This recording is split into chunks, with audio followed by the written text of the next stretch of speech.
एक बार यशोदा मैया और नंद बाबा अपने दोनों बालक श्री कृष्ण और बलराम को स्नान कराने के लिए यमुना जी किनारे लाए। जल देखते ही कान्हा प्रसन्न होकर बोले, दाऊ स्नान करोगे? और दौड़े दौड़े आकर दाऊ जी के पीछे खड़े हो गए। उन्होंने बलराम जी के कंठ में अपना हाथ डाला, कंधे पर सिर रखकर बड़े स्नेह से पूछने लगे।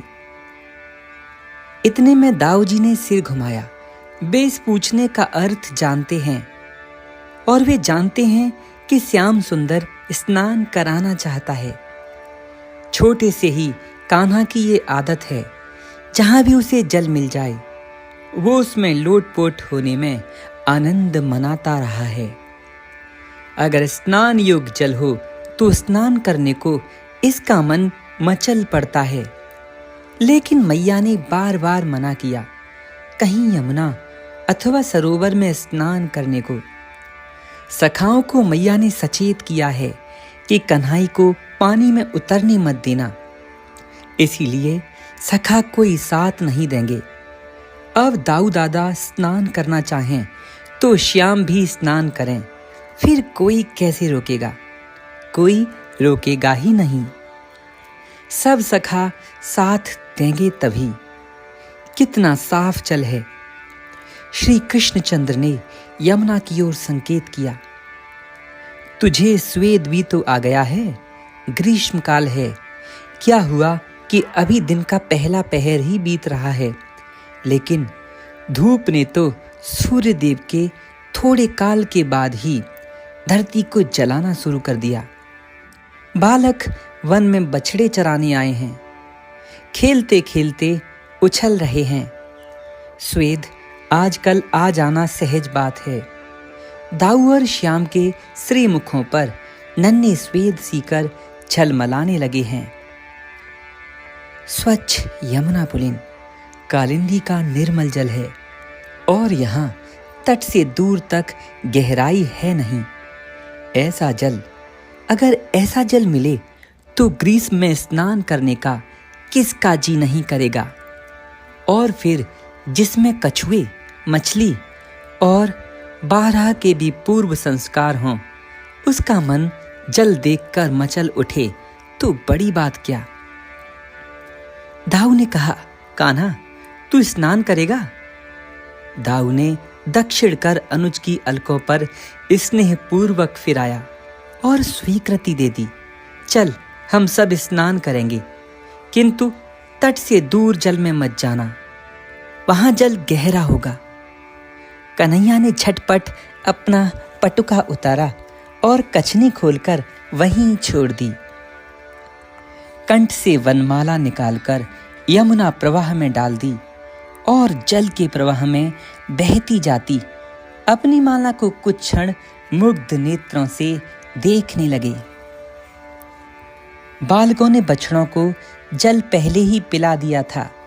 बछड़े बछड़ियां यमुना पुलिन के समीप ही हरी घास चर रहे थे, दौड़ने कूदने लगे।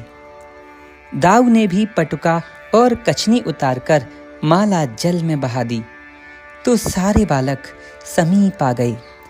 अब सबने अपने अपने वस्त्र उतार दिए, सबने मालाएं बहाईं जल में और खड़े देखते रहे कि किसकी माला पहले दूर जाएगी।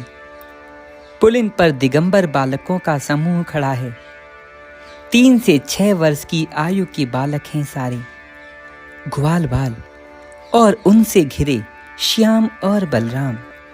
उज्ज्वल पुलिन पर पीछे रंग बिरंगे पटुके कछनियां पड़ी हैं अस्त व्यस्त। वहीं बालकों ने अपनी सरंग, वेत्र, बंसी आदि डाल दी।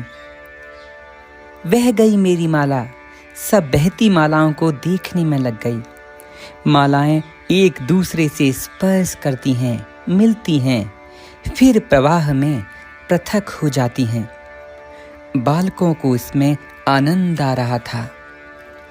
चरणों से घुंघरू, कटी में मेखला, वक्ष पर मुक्तामाल, करों में कंकड़, भुजाओं में केयूर और कानों में कुंडल नेत्रों में अंजन, भाल पर तिलक और अलकों में सुमन अथवा मालाएं, सबका लगभग समान श्रृंगार है।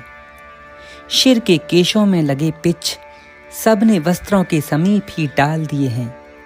बहती मालाएं दूर निकल गईं। तब दाऊ अपने कान्हा का हाथ पकड़कर जल में उतरे। सब बालक प्राय साथ ही जल में प्रवेश करने लगे। किसी को भी अधिक भीतर तो जाना नहीं है। तट के समीप अपने घुटनों तक जल में ही प्राय सब बैठे और फिर पेट के बल लेट गए। बालक स्नान करेंगे तो चपलता करेंगे ही।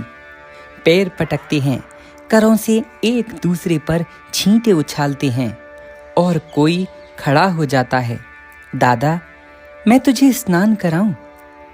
कन्हई की अनुमति की आवश्यकता भला कौन मांगता है।